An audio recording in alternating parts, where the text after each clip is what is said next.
En el MIR son relativamente frecuentes las preguntas que hacen relación a la elección del tratamiento o bien quirúrgico o bien con angioplastia de las lesiones coronarias. Para ello, lo primero que tenéis que recordar es cuándo hay que tratar una lesión coronaria. Para ello, la lesión tiene que ser severa, la lesión de esa arteria tiene que ser significativa. ¿Cuándo es esto? Pues cuando estamos hablando de las tres arterias coronarias principales, la descendente anterior, la circunfleja y la coronaria derecha, la lesión tiene que ser por lo menos de un 70% y la arteria más importante, que es el tronco coronario izquierdo, de la cual sale la descendente anterior y la circunfleja, tiene que ser al menos de un 50%. Lesiones inferiores en significación no hay que tratarlas ni con angioplastia ni cirugía. En el MIR nos van a pedir que elijamos muchas veces, en función del número de vasos afectados, qué tratamiento es más eficaz. Y lo que debemos simplificar es que la angioplastia puede ser útil tanto para un vaso como dos vasos o bien tres vasos. Lo que sí es específico para la angioplastia es el tratamiento de las oclusiones cuando se ha puesto un bypass o que tienen una lesión severa de ese bypass, o bien las restenosis significativas de los stent implantados previamente. Por otro lado, las indicaciones quirúrgicas establecidas, sobre todo en la enfermedad de tronco coronario izquierdo, cuando el tronco tiene una lesión de por lo menos el 50%, es superior la cirugía frente a la angioplastia. Y también la enfermedad de tres vasos. Entonces nos encontramos, cuando nos cuenten un paciente con enfermedad de tres vasos, entre que tenemos que elegir entre cirugía o bien angioplastia. Por tanto, cuando nos cuenten a un paciente que tenga lesión significativa de tres vasos, tenemos que elegir entre angioplastia y cirugía. ¿Cuándo elegiremos angioplastia? Se tienen que cumplir varias cosas. En primer lugar, que el paciente tenga la función ventricular conservada, es decir, que la fracción de eyección sea normal. En segundo lugar, que el paciente no sea diabético. El motivo es porque el principal problema de los stent es que tienen un porcentaje de restenosis que puede llegar incluso al 30%. Este porcentaje es muy superior en los pacientes diabéticos. Por lo tanto, si tratamos tres vasos con stent en un paciente diabético, la restenosis está casi asegurada. Y por último, que las lesiones sean sencillas. ¿Qué quiere decir esto? Hay que pensar que una angioplastia consiste en introducir un catéter que lleva un balón y ese balón se tiene que inflar dentro de la lesión para dilatarla. Si esa lesión es muy larga, es una lesión calcificada, es una lesión tortuosa o que englobe ramificaciones, es muy difícil que la angioplastia pueda obtener el resultado que nosotros queremos. ¿Cuándo haremos cirugía? Pues en primer lugar cuando con esos tres vasos tengamos disfunción ventricular, cuando el paciente sea diabético, es decir, las excepciones de la angioplastia, y en los casos en los que los tres vasos sean lesiones complejas y nos van a contar lesiones largas, lesiones calcificadas, tortuosas y que engloben la salida de otros vasos. Y lo más importante es lo que nos van a contar para que elijamos la cirugía frente a la angioplastia, es que el paciente tiene buenos lechos distales. Cuando veáis esto una pregunta MIR, quiere que elijáis cirugía. ¿Qué significa esto? Que a pesar de lo difícil que sea la lesión, detrás de esa lesión el vaso es suficientemente grueso para que se pueda implantar un bypass. Por lo tanto, en nuestra pregunta nos cuentan un caso de un paciente que tiene enfermedad de tres vasos significativa y que son lesiones muy complejas, tortuosas, calcificadas, que engloban la salida de vasos y nos dicen que además los lechos distales son buenos. Por tanto, deberemos elegir la cirugía frente a la angioplastia. En el MIR todos los años cae alguna pregunta respecto al manejo de los síndromes coronarios agudos. Lo primero que debéis recordar es que es un síndrome coronario agudo. Un síndrome coronario agudo es una trombosis dentro de la luz de una arteria coronaria. Esta trombosis se produce por la ruptura, la complicación de una placa de ateroma que expone el contenido lipídico, que es muy trombogénico. Ahí se van las plaquetas y se hace un trombo intracoronario. Los síndromes coronarios, como sabéis, se dividen en dos grupos en función de la cantidad de trombo que hay dentro de esa arteria. Así pues tenemos, por un lado, los síndromes coronarios agudos con elevación del segmento ST o bien que presenten un bloqueo de rama izquierda que no es conocido previamente. Esos pacientes, el trombo ocupa completamente el vaso, lo ocluye por completo. Entonces, lo prioritario en estos pacientes es reperfundir, la terapia de reperfusión, bien con angioplastia primaria o bien con fibrinolisis. Y como tratamiento coadyuvante hay que asociar aspirina, clopidogrel y betabloqueantes. El otro gran grupo de los síndromes coronarios son los que no elevan el segmento ST y que no tienen bloqueo de rama izquierda. Estos pacientes, la trombosis vascular no es completa, es decir, hay flujo coronario. Lo que hay que hacer en estos pacientes no es terapia de reperfusión, sino evitar que ese trombo ocluya la arteria.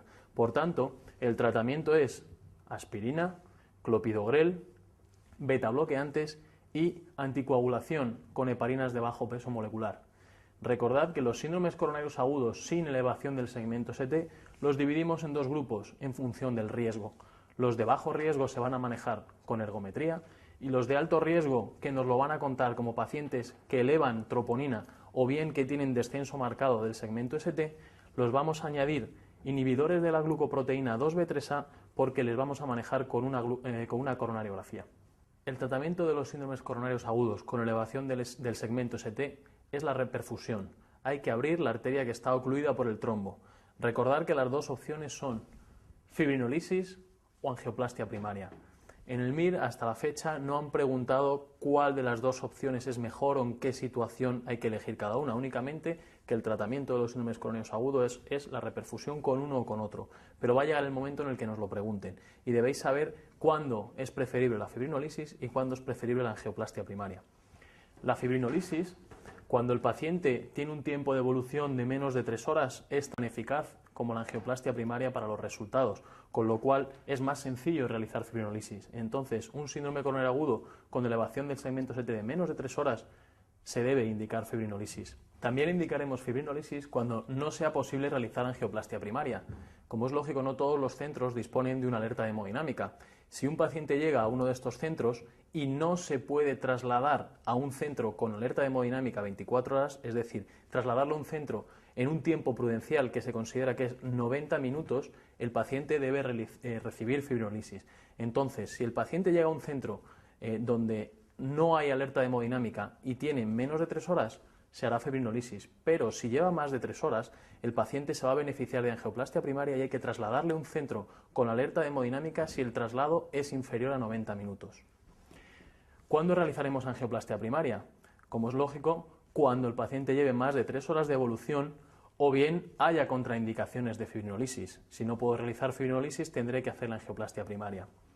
Y por último, que es lo que se refiere el caso clínico, a mayor gravedad del enfermo. Cuando el paciente se encuentre en situación KILIP 3 o KILIP 4, es decir, edema agudo de pulmón o shock cardiogénico, hay que hacer angioplastia primaria frente a fibrinolisis. En el caso clínico de la pregunta, nos cuentan un paciente con un síndrome coronario agudo con elevación de ST de menos de 3 horas, pero el paciente está en situación de shock cardiogénico y hay que realizar una coronariografía urgente para angioplastia primaria. Dentro de las complicaciones del infarto agudo de miocardio, la más preguntada ha sido el infarto del ventrículo derecho. Hemos querido resumir en esta pregunta los datos fundamentales que debéis recordar y reconocer en un caso clínico. Cuando en un caso clínico de un síndrome coronario agudo, de un infarto agudo de miocardio, os cuenten el infarto y en una situación de hipotensión arterial o shock cardiogénico, taquicardia, aumento de la presión venosa central, es decir, un aumento de la columna yugular, ingurgitación yugular, y que el paciente no tenga crepitantes, debéis pensar en el ventrículo derecho. El ventrículo derecho puede estar afectado de dos maneras, o bien que el paciente tenga una ruptura cardíaca o bien que haya una afectación del ventrículo derecho, es decir, un infarto del ventrículo derecho. Los dos tienen la misma clínica. Pensemos en la rotura cardíaca. El paciente, su ventrículo está funcionando, se rompe y lo que ocurre es que se llena todo el saco pericárdico de sangre. Esa sangre aplasta al ventrículo derecho. Al no llenarse el ventrículo derecho no manda sangre al lecho pulmonar, con lo cual el ventrículo izquierdo no recibe sangre y tenemos hipotensión y shock cardiogénico. Toda esa sangre que no puede pasar al ventrículo derecho, ¿dónde se queda? Aurícula derecha y presión venosa yugular. Las yugulares muy altas. ¿Cómo intenta el paciente compensar esa situación de hipotensión? Con taquicardia. Como es lógico, si no manda sangre el ventrículo derecho al lecho pulmonar, no puede haber crepitantes. ¿Cómo vamos a diagnosticar una rotura cardíaca en un infarto de miocardio? Con el ecocardiograma. Nos van a contar derrame pericárdico que comprime las cavidades derechas. Si lo que sucede es un infarto del ventrículo derecho, lo que va a pasar es que ese ventrículo derecho deja de contraerse. Es una situación parecida. Al no contraerse, no manda sangre al lecho pulmonar, con lo cual no recibe sangre al ventrículo izquierdo, hipotensión que se intenta compensar con taquicardia. Toda la sangre que no se maneja sube la columna yugular y, como no llega sangre al lecho pulmonar, no puede haber crepitantes. ¿Qué ocurre? En el eco no va a haber derrame pericárdico. Lo que nos van a contar es un ventrículo derecho que no tiene función contráctil, que tiene función sistólica deprimida. Lo que es importantísimo que recordéis, que es lo que más nos han preguntado, es que el tratamiento de todas estas situaciones es con volumen. Al paciente hay que llenar ese ventrículo derecho. Hay que dar una sobrecarga de volumen con suero salino para intentar llenar ese ventrículo derecho y que se mande sangre al lecho pulmonar. Y contraindicados de manera absoluta todos los fármacos que disminuyan la precarga, ya sean diuréticos, ya sean nitratos o incluso el cloruro mórfico. Todas esas situaciones disminuyen la precarga y va a empeorar la situación hemodinámica del paciente. Por último, no olvidéis que el infarto del ventrículo derecho se asocia generalmente a los infartos de localización inferior y que las derivaciones específicas que exploran el ventrículo derecho son V3R y V4R, que son las que debemos realizar para ver la elevación del segmento ST en el ventrículo derecho. Esta pregunta es un ejemplo típico del MIR de pregunta trampa. Aquí es fácil reconocer lo que nos están preguntando, es decir, reconocer el caso clínico, pero no debemos perder de vista lo que quieren que sepamos de este paciente. El resumen del caso clínico es un paciente que tiene un infarto agudo de miocardio de localización inferior, que se encuentra con un bloqueo auriculoventricular completo. Fijaos que nos cuentan disociación auriculoventricular. Tenemos PES a mayor frecuencia que el QRS. Eso es un bloqueo auriculoventricular completo. Esta situación es muy frecuente en los infartos inferiores. La isquemia en la cara inferior provoca irritación de fibras vagales. Por esa zona, por esa cara inferior, pasan muchas fibras vagales que con la isquemia se irritan. Al irritarse, aumentan el tono vagal y producen bloqueo auriculoventricular completo. Y como consecuencia de ese bloqueo auriculoventricular, el paciente está a 35 latidos por minuto, que le ha metido en una situación de shock cardiogénico. Por esa baja frecuencia, el paciente no puede tener una tensión arterial suficiente. Fijaos que no nos están pidiendo cuál es el tratamiento del infarto inferior. Lo que nos está pidiendo es la actitud inmediata. Es lo que no podéis olvidar. Lo inmediato es sacar al paciente de esa situación. Y para ello, los infartos inferiores responden en su bloqueo auriculoventricular a atropina. Como es por irritación de fibras vagales, la atropina suspende al vago. Lo que hace la atropina es inhibir la acción del vago y el paciente recupera el ritmo. Una vez que hayamos sacado al paciente de esa situación de shock por el bloqueo, al paciente, por supuesto, habrá que hacerle terapia de reperfusión. Dentro de las complicaciones mecánicas, las que más os cuesta reconocer y diferenciar en el MIR son la rotura del músculo papilar y la rotura del tabique interventricular o comunicación interventricular posinfarto. Pensad que las complicaciones mecánicas del infarto ocurren durante la primera semana. El paciente, nos van a contar un paciente que evoluciona satisfactoriamente del infarto y que en cuestión de pocas horas el paciente se mete en una situación de extrema gravedad. ¿Cómo diferenciar la comunicación interventricular, es decir, la rotura del tabique interventricular de la rotura de un músculo papilar? Fijaos, la comunicación interventricular, la clínica fundamental va a ser el shock cardiogénico. Pensad que la sangre del ventrículo izquierdo a través del tabique va a pasar al ventrículo derecho, con lo cual la sangre no va a ir hacia la aorta y el paciente va a meterse en una situación de extremo bajo gasto y de shock cardiogénico.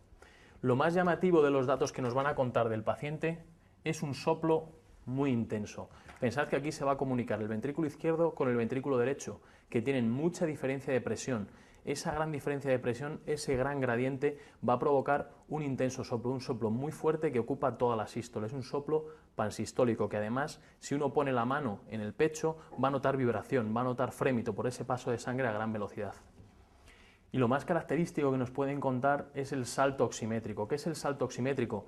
Si nosotros pensamos en las cavidades derechas, tanto las venas cavas como la aurícula derecha, el ventrículo derecho y la arteria pulmonar, todo tiene que tener la misma saturación de oxígeno, puesto que no hay mezcla de sangre.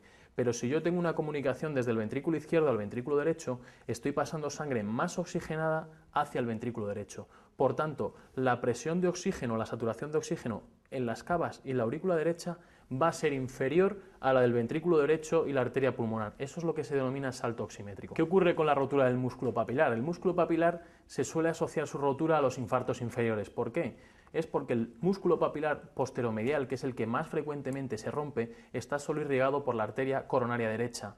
En cambio, el músculo papilar anterolateral se irriga por la arteria circunfleja y la arteria descendente anterior, y es mucho más difícil que se rompa. La clínica que nos van a contar en estos pacientes no es solo el shock cardiogénico, sino un edema agudo de pulmón muy llamativo. Si pensamos lo que sucede, se rompe el músculo papilar. Los músculos papilares sujetan la válvula mitral para que en la sístole esa válvula no se meta dentro de la aurícula. Si yo rompo el músculo papilar, lo que ocurre en la sístole es que el velo mitral se introduce en la aurícula izquierda. ¿Qué ocurre? Que toda la sangre del ventrículo izquierdo no va hacia la aorta y por tanto hay situación de shock cardiogénico y va hacia la aurícula izquierda y de ahí al lecho pulmonar y el paciente se introduce en edema agudo de pulmón. Lo que más os cuesta entender es por qué el soplo de estos pacientes es muy suave o incluso no existe. Hasta el 50% de los pacientes en esta situación no tienen soplo. La intensidad de un soplo, recordad que solo depende de la diferencia de presión, de ese gradiente. Lo que sucede aquí es que si el ventrículo izquierdo está roto, el músculo papilar, durante la sístole se mete el velo mitral y ¿qué pasa? Que se comunican libremente aurícula y ventrículo. Se igualan las presiones y no se escucha soplo. El soplo es muy suave y solamente al principio de la sístole. En estas dos situaciones, en los pacientes que tienen tanto una rotura del tabique interventricular como de un músculo papilar, es fundamental dar vasodilatadores, siempre y cuando que el paciente esté en una situación que no sea de shock cardiogénico, cuando su tensión arterial sea mayor de 90 milímetros de mercurio, la tensión arterial sistólica. El mejor es el nitroprusiato. Lo que hacemos al vasodilatar es disminuir la poscarga. Con esto va a ser más sencillo que el ventrículo izquierdo mande la sangre hacia la aorta y no la mande o bien hacia la aurícula izquierda en la rotura del papilar o bien hacia el ventrículo derecho en la rotura del tabique. A todos se les implanta un balón de contrapulsación y todo este tratamiento médico es previo a la cirugía. El tratamiento de elección de estos pacientes es la cirugía cardíaca. Si es una rotura del tabique, habrá que poner un parche generalmente de pericardio en esa zona, y si es una rotura de un músculo papilar, generalmente no se puede reparar y será una sustitución valvular mitral. La estenosis aórtica en el MIR es la valvulopatía más preguntada de todas y la debes estudiar con profundidad. Nos preguntan generalmente un caso clínico como el de la pregunta para que reconozcamos su diagnóstico o bien cuándo decidir una actitud quirúrgica. Piensa que la estenosis aórtica es una patología que se tolera muy bien a lo largo del tiempo y que no hay que hacer nada hasta que aparecen los síntomas. Cuando aparecen síntomas el pronóstico es muy malo. Tienes que recordar los 3 síntomas capitales de la estenosis aórtica severa cuando da síntomas. El primero de todos en aparecer es la angina. Es una angina que típicamente es de esfuerzo. ¿Por qué se produce? Se produce incluso con pacientes que tienen las arterias coronarias normales, que es lo característico. Lo que sucede es que el ventrículo izquierdo es muy hipertrófico, es un ventrículo que requiere mucha sangre y que puede ser muy frecuente que la sangre que se aporta sea insuficiente para las necesidades. Es típica la angina de esfuerzo. Si el paciente presenta angina de reposo, pensaremos en un problema coronario. Cuando aparece la angina, el pronóstico del paciente es de 5 años. El siguiente síntoma en gravedad es el síncope. El síncope, al igual que la angina, lo característico es que sea de esfuerzo. ¿Qué es lo que ocurre? Los pacientes con una estenosis aórtica severa tienen una obstrucción fija muy severa a la salida del ventrículo izquierdo, es decir, les cuesta mucho mandar sangre hacia la aorta. Cuando se hace un esfuerzo físico, lo que sucede es una caída de las resistencias vasculares sistémicas. Cuando caen las resistencias, lo que se pretende es aportar un mayor aflujo de sangre, sobre todo hacia el músculo esquelético. ¿Qué es lo que sucede en los pacientes con estenosis aórtica? Por ese agujero estenótico solo entra un gasto cardíaco determinado. Así, si nuestro paciente hace algún esfuerzo, lo que va a suceder es que con esa vasodilatación no se le corresponde un aumento del gasto, hay hipoperfusión cerebral y el paciente se sincopa. Por eso, por ese motivo, a los pacientes que tienen una estenosis aórtica severa se les contraindica, por un lado, la administración de vasodilatadores porque pueden provocar esta situación y también la realización de una prueba de esfuerzo. Cuando aparece el síncope, el pronóstico es de 3 años. El síntoma más grave de todo es la aparición de insuficiencia cardíaca, es la aparición de disnea progresiva. El pronóstico, cuando aparece la insuficiencia cardíaca, es de 2 años. ¿Cuándo vamos a hacer cirugía de una estenosis aórtica severa? Pensad, lo primero, siempre tiene que ser severa esa estenosis aórtica. Si no es severa, no se opera. Aparte de ser severa, tiene que ser sintomática, cuando aparece cualquiera de los 3 síntomas capitales. Si no es sintomática, lo que marca el pronóstico es la función del ventrículo izquierdo. Una estenosis aórtica severa con disfunción ventricular izquierda es indicación quirúrgica.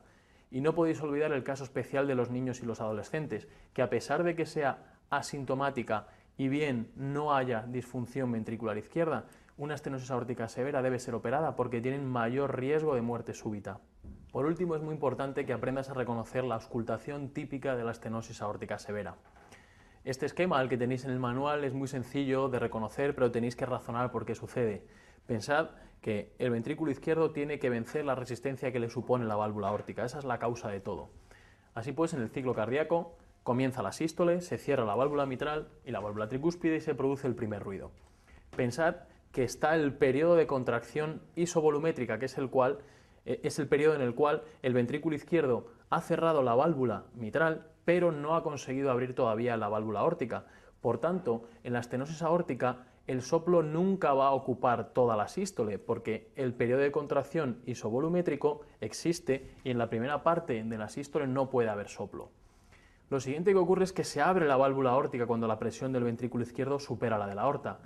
Todas las válvulas anormales, cuando se abren, suenan. ¿Qué es lo que ocurre en la estenosis aórtica? Si es una válvula que no está muy desestructurada y muy calcificada, como ocurre en los niños y los jóvenes, al abrir suena. Es lo que llamamos un clic. Al abrirse una válvula y suena en sístole, se llama clic. Si fuera en la diástole lo llamaríamos chasquido, como ocurre en la estenosis mitral. Una vez que se ha abierto la válvula aórtica, se establece el gradiente y empieza el soplo. El soplo característicamente es romboidal. ¿Qué significa romboidal? Pues el ventrículo izquierdo, según avanza su sístole, va aumentando su presión y por tanto va aumentando el gradiente, y a medida que avanza la sístole la intensidad del soplo es mayor, hasta que la sístole va acabando, el ventrículo izquierdo pierde fuerza y la intensidad del soplo disminuye. ¿Qué es importante que recordéis? Cuando este soplo borra la aparición del segundo ruido, diremos que la estenosis aórtica probablemente es severa. Otra cosa que debéis recordar es que la estenosis aórtica es una causa primordial de desdoblamiento invertido del segundo ruido. Como consecuencia de esa resistencia que le hace la válvula aórtica, el ventrículo izquierdo tiene que prolongar su sístole. Al prolongar su sístole puede ocurrir que el cierre pulmonar ocurra antes que el cierre aórtico. El ventrículo izquierdo ha acabado su sístole, se ha relajado, se ha producido el cierre pulmonar y aórtico y empieza la diástole. El ventrículo izquierdo, como es un ventrículo muy hipertrófico, es un ventrículo que se relaja mal. Acordaos que al relajarse mal, en el principio de la diástole no se puede llenar por diferencia de presión desde la aurícula hacia el ventrículo. Y tiene que ser la aurícula izquierda la que al contraerse llene el ventrículo, y por eso es característica la presencia de un cuarto ruido. La disección aórtica es un tema clásico y muy preguntado en el MIR y lo debes conocer en profundidad. Lo más importante y lo que más les gusta es que diferenciemos la disección del infarto agudo de miocardio. Esto es fundamental no solo por el pronóstico, sino porque tratamientos para el infarto están absolutamente contraindicados para la disección de aorta.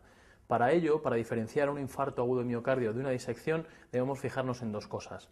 En primer lugar, en las características del dolor y en segundo lugar, a lo que acompaña ese dolor. Si nos fijamos en el dolor, vamos a mirar varias cosas. El inicio del dolor en un infarto, como es lógico, es progresivo. ¿Por qué? La isquemia es una cosa progresiva. Una vez que se ocluye una arteria coronaria, cuanta más cantidad de músculo vaya estando isquémica, más intensidad de dolor. La disección de aorta, por el contrario, el dolor es brusco. El paciente está normal y de repente se diseca. Una vez que empieza la disección, empieza el dolor. Es un inicio muy brusco. La intensidad del dolor en un infarto, lógicamente la intensidad es muy importante, es un dolor muy intenso, pero característicamente la disección se dice que el dolor es máximo en intensidad. El paciente dice que no ha tenido un dolor así en su vida. ¿Cómo es el dolor? El dolor del infarto todos lo conocemos, es el dolor opresivo, el dolor que es como una presión que aprieta en la zona del pecho. En cambio, en la disección, aunque el dolor puede ser opresivo, característicamente nos lo van a contar como desgarrante, incluso transfisiante. Es un dolor que va de delante a atrás. ¿Dónde se localiza el dolor del infarto? La localización característica es en la región retroesternal o región precordial, mientras que en la disección, aunque puede ser precordial, lo característico del dolor de la disección es la localización en la espalda o en la región interescapular, que es la zona donde va la arteria aorta. La irradiación característica del infarto todos la conocemos, es una irradiación hacia el cuello, se suele decir hacia el nudo de la corbata, o bien hacia la mandíbula, que es la más específica de todas las irradiaciones, el miembro superior izquierdo, y también se puede irradiar hacia la espalda. Pero la disección de aorta característicamente irradia por la espalda, pero además es un dolor que va avanzando de arriba a abajo por la espalda a medida que el paciente va aumentando su disección. El dolor torácico que ocurre en una disección de aorta puede ser similar o incluso igual que el que ocurre en un infarto agudo de miocardio o un síndrome coronario agudo.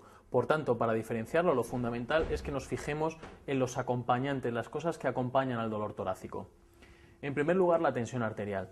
En un infarto agudo de miocardio, dependiendo de la situación hemodinámica del paciente, la tensión puede ser normal, puede estar aumentada o puede estar disminuida si el paciente está en situación de shock cardiogénico. Pero característicamente la disección lo que produce es una descarga catecolaminérgica muy fuerte, con lo cual es muy típico que nos cuenten en un caso clínico un paciente con emergencia hipertensiva. Eso es lo más característico, pero no olvidéis que si la arteria, la aorta, está rota, el paciente va a estar chocado y la tensión va a ser baja. Para entender el resto de los acompañantes del dolor, es muy importante que pensemos en lo que ocurre con la disección en el paciente. La disección ocurre generalmente 2 centímetros aproximadamente por encima de la salida de la coronaria derecha.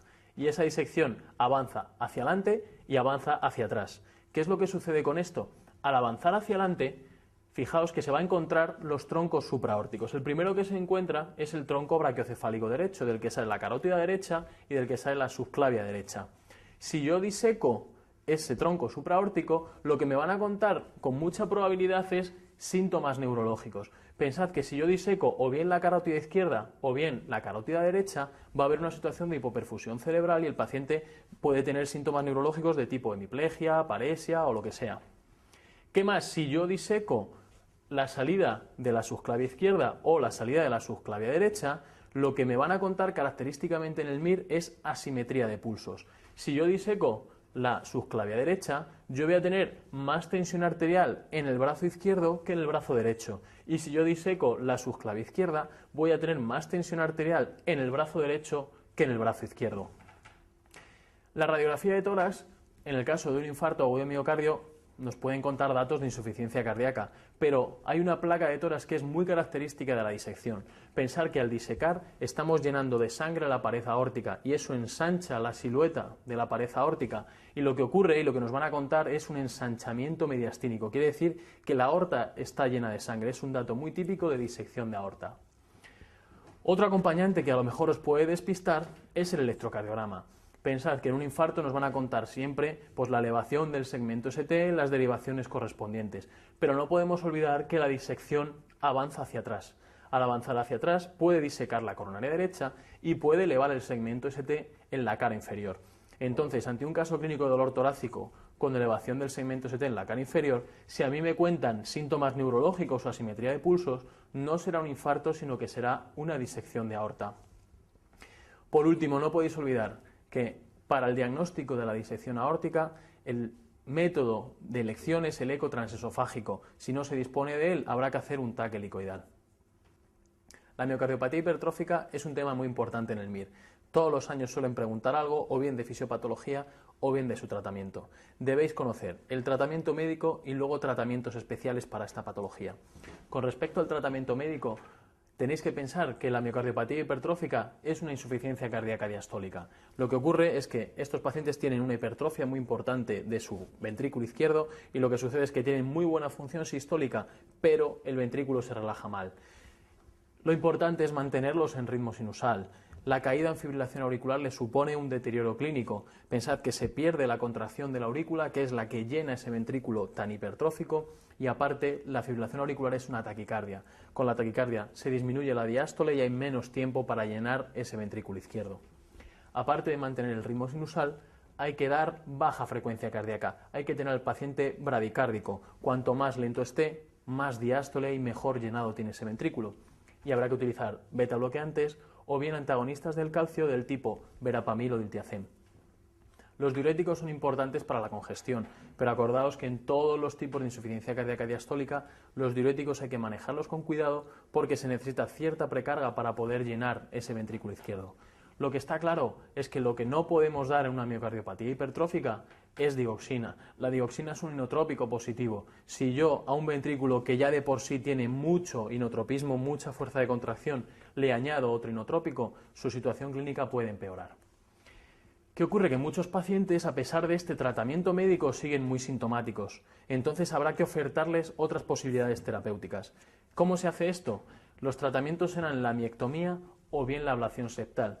¿Qué es la miectomía? La miectomía es una cirugía cardíaca. Consiste en cortar parte de ese septo interventricular tan hipertrófico para liberar la obstrucción y que haya más eyección hacia el ventrículo izquierdo. De hecho, es la mejor técnica cuando la insuficiencia cardíaca no se controla a pesar del tratamiento médico. Últimamente se está desarrollando lo que se denomina ablación septal.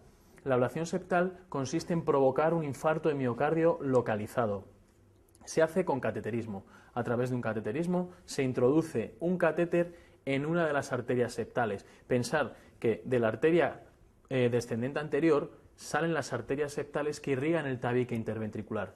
Yo voy a localizar la arteria septal que esté más cerca del tracto de salida del ventrículo izquierdo, la que irrigue esa porción del septo. Lo que se hace es, con un balón, se ocluye esa arteria septal y se irriga alcohol. Con ese alcohol quemamos esa arteria septal y provocamos un infarto en esa zona. Una zona infartada lo que produce es fibrosis. Con esa fibrosis se adelgaza el septo y se produce menor obstrucción al tracto de salida del ventrículo izquierdo. El otro aspecto fundamental de la miocardiopatía hipertrófica y que no podéis olvidar es que esta patología es la principal causa de muerte súbita en pacientes jóvenes. La muerte súbita se produce por arritmias, es una patología muy arritmogénica y que por tanto debéis recordar las indicaciones de implante de un desfibrilador a estos pacientes. Esta pregunta no se ha hecho nunca, pero seguramente la vayan a preguntar. Con que tenga algún factor de riesgo arrítmico, arritmogénico, el paciente requeriría el implante de un desfibrilador. ¿Cuáles son estos criterios? Lo primero, tener antecedentes familiares de muerte súbita. Lógicamente, si un paciente en su familia con miocardiopatía hipertrófica ha habido muerte súbita, él tiene mucho riesgo de muerte súbita. Esto es parecido a padecer un genotipo que sea muy arritmogénico. Hay determinadas mutaciones que predisponen más a las arritmias que otras. La presencia de un síncope. No podéis olvidar que un síncope cardiogénico es, entre comillas, una muerte súbita abortada. La única diferencia entre el síncope y la muerte súbita es que el síncope se recupera. La presencia de taquicardias ventriculares. Si a estos pacientes se les pone un holter de electrocardiograma durante todo un día y aparecen rachas de taquicardia ventricular, tienen mucho riesgo de generar arritmias sostenidas que le producen muerte súbita. Otro aspecto muy importante es la hipertrofia.